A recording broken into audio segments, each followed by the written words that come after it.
Eddie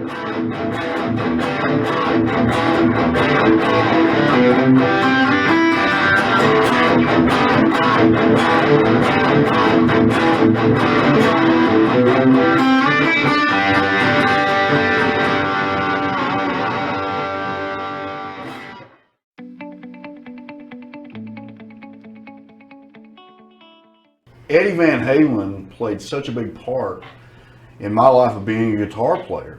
Do I play like Eddie? No.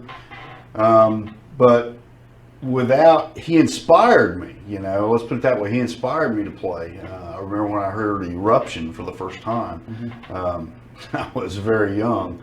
And it just inspired me to play.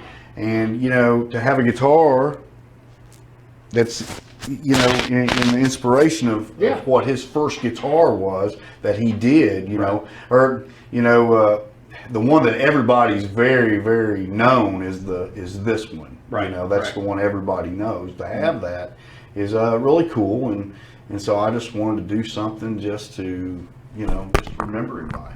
Tell us about your career as a guitar builder. I mean, what got you interested?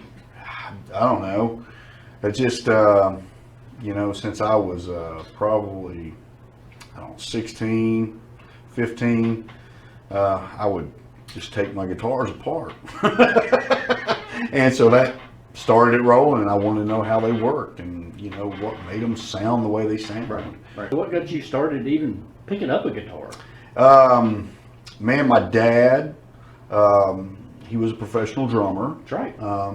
And so I was around music all my life. We lived in Indianapolis and California and Florida, just around places. Dad just played a lot of music, and I just remember, he'd play in clubs and stuff, and I liked that lifestyle. And so I just started learning how to play, and never got really serious about it till I was probably 20. Wow. I went through a lot, and I found God. I become a Christian. Right.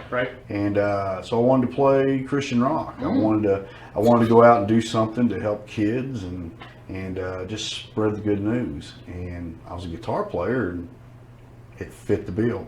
And I've never looked back. Now I play over at East Side. Okay. I'm one of the guitar players over there, and do a lot of praise and worship music now. Cool. And it's modern day praise and worship, and I love it. It's like playing rock, so I fit right in, Oh, sure. So what's the steps? I mean, where do you start? Well, you got to start by finding a body and a neck for doing something like this,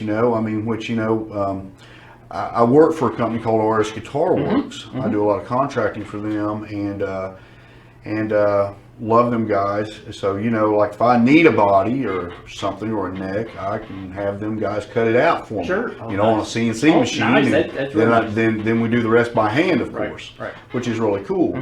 This project here, we wanted to sort of do the same thing Ed did.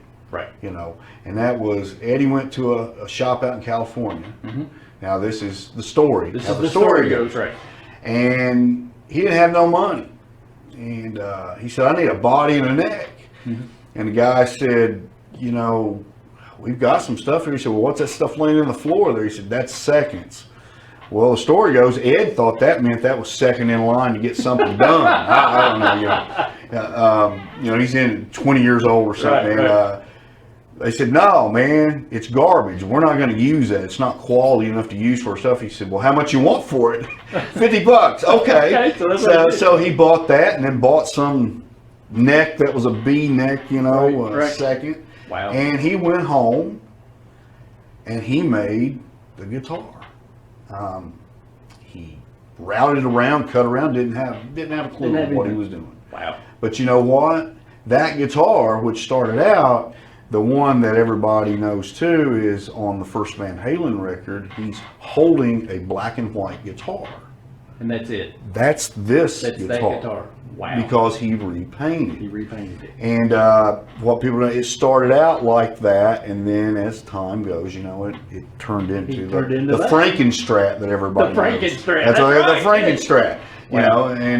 And so we wanted to do that. So we found an ash body, which is what he used, just a heavy, you know, most people say that's just too heavy, that's junk. Right, No, there's magic to all that. Right, exactly, right. You know, and so we found one, a heavy ash body. It was raw. Mm-hmm. We found an old neck that was perfect for what we were doing. Wow. And we took and we did all the fret work, put new Mm-hmm. frets in, refretted everything.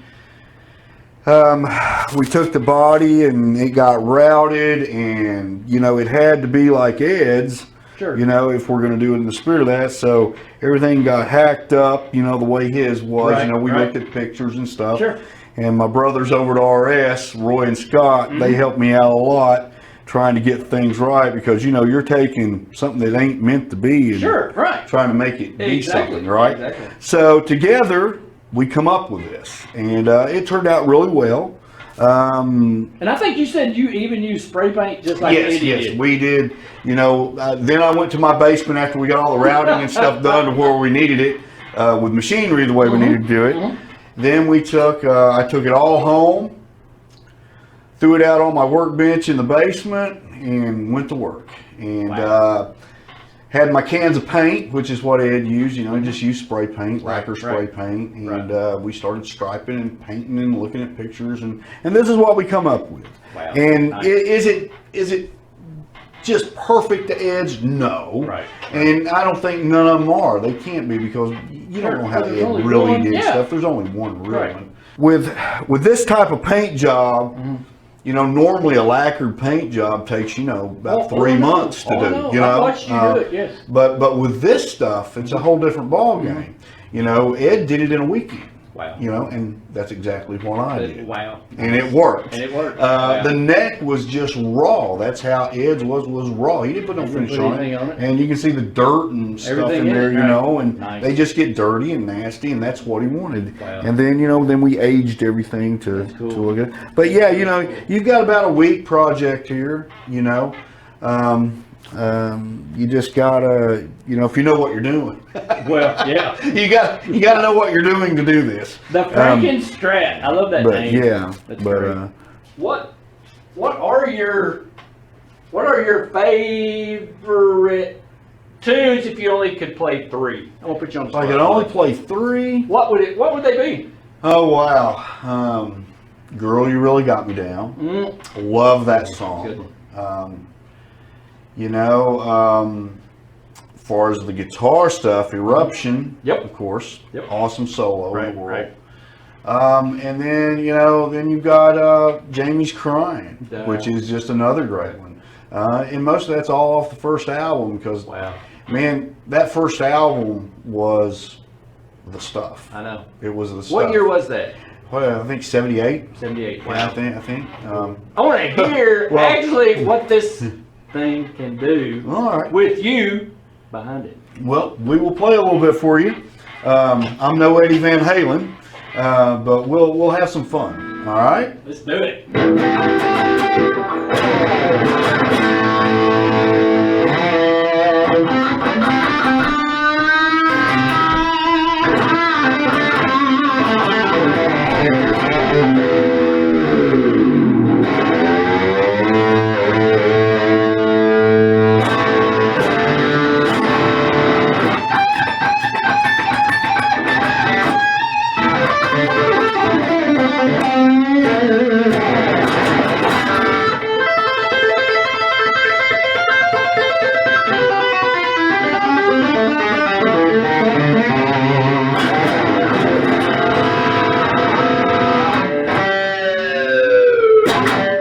You know, on guitars like this, they're just rock and roll guitars. So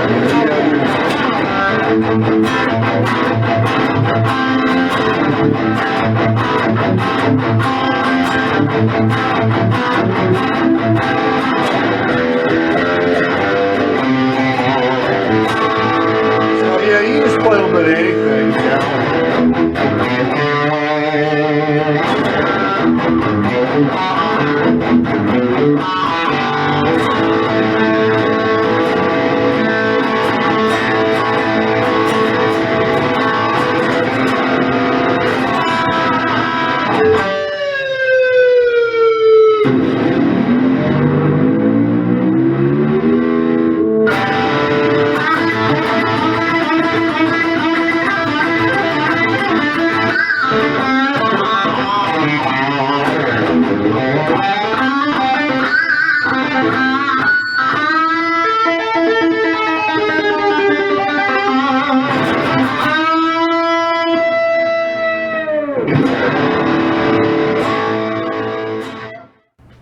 he was just a guitar god, as they so to speak. You know? Wow. And but yeah, I would thank him. You know, because without him, I wouldn't be able to play. Wow. You know, the inspiration wouldn't have probably came. You know, without getting him and listening to all those songs and all that kind of stuff. I mean, that's just what it's in our heads. We never end up playing like Eddie. We always end up with our own style. But that's the whole point of it. Is you hear that stuff and it gets you going, and then you get to become a guitar player.